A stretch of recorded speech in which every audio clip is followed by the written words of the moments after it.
punca aircon korang busung. Tambah lagi, pasang kuat mana pun aircon tak sejuk. Apa punca dia?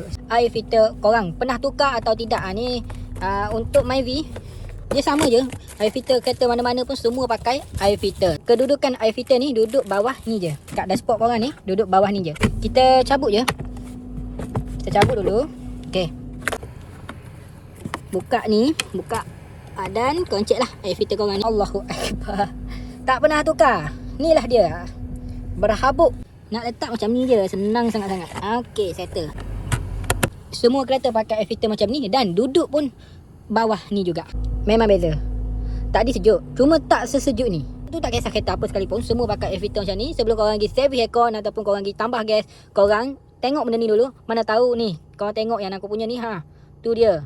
Tu jadi tak sejuk. Kadang-kadang aircon pun jadi busuk. So korang tukar benda ni dulu sebelum korang kena tipu. Aku harap video ni dapat selesaikan masalah korang. Bye.